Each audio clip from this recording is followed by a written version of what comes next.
Alonzo Mourning going to the Hall of Fame. Quick shouts out to Zoe for doing his thing.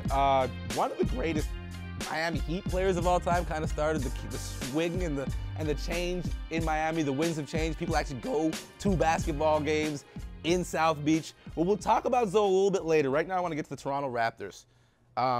These Toronto Raptors got a big win, 125 to, I believe it was 114 over the Philadelphia 76ers. It's not a big win. I mean, well, It's the Sixers.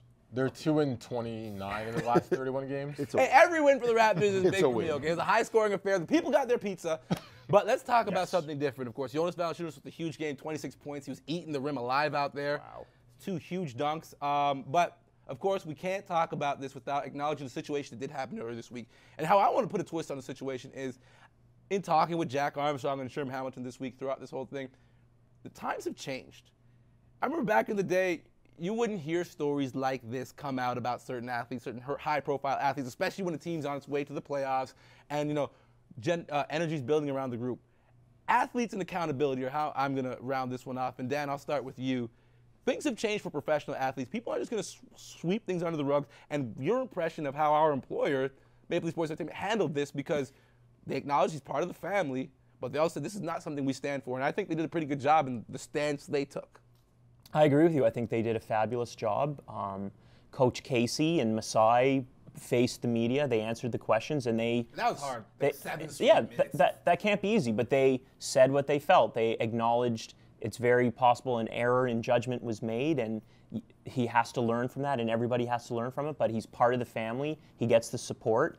And if there's going to be a price to be paid, it'll be paid later on down the road, according to how the law works. Yeah. I mean, and at the end of the day, we need to give props to JV, because it's one thing to do that, but it's also, he came out next game, played, brilliant, right? He played. It did, you know, if this becomes a pattern, then you know it's a concern. But he's young, and it's a first-time thing. No NBA player is perfect. You know what I mean? We were talking about Kobe a long time ago in Denver, right? So, I mean, the fact is, he came out, did his job against Philly, back to normal.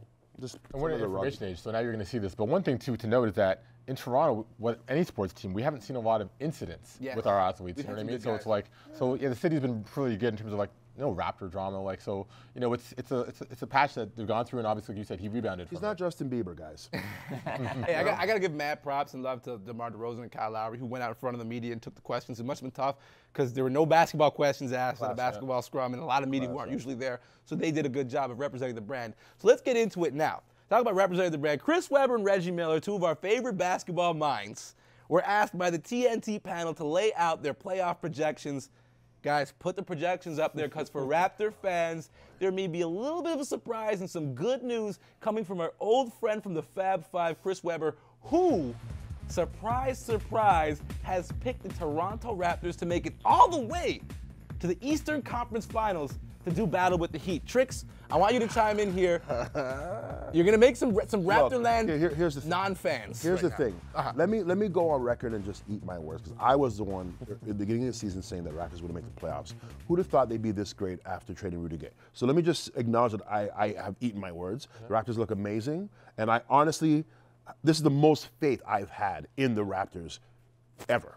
Even when Vince was here, this team here is the most faith I've had. But it's a tall order to put them against the Heat. He doesn't have the winnings. No, he has them in the finals. I'll say it. Raptors fans, don't unfollow me on Twitter. Okay? Relax. I want them to pass the first round. I want them to. I truly believe they can beat Washington, but for some reason, I don't see it. Are you buying? Well, Chris Webber? Chris Webber probably has some friends in Toronto. C-Web, love you. Great. Yeah, and he's worked out JCC at Blue and Spadina when he would come into town with Sacramento Kings and couldn't play. He has spots and people in Toronto, but maybe he sees something. Or also, these guys get paid to take a risk sometimes and make these picks. And I thought the Clippers were on that board in the finals against the Storm. Exactly. Reggie Miller's picks are really interesting too. Right. It's all going to depend on matchups. Yes. We've been looking at, for the last few weeks, Raptors 3, Washington 6, and people are assessing what that battle would be like. Right now, Charlotte is in that 6th position, tied with Washington with the same record, but they have the tiebreaker. Raptors haven't beat Charlotte this year, so or last year.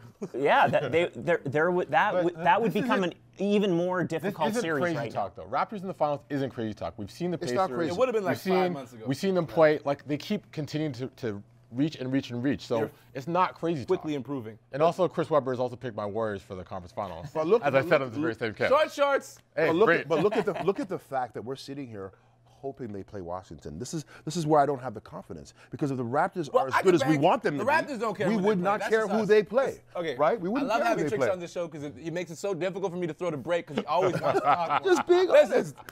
more to come on the Hangout. We still got to talk about the Pacers, and I alluded to that Hall of Fame class. We still got to break down the fact that Mitch Richmond is going in ahead of some guys that I think deserve to go in before him. We'll break it down when we return on the Hangout.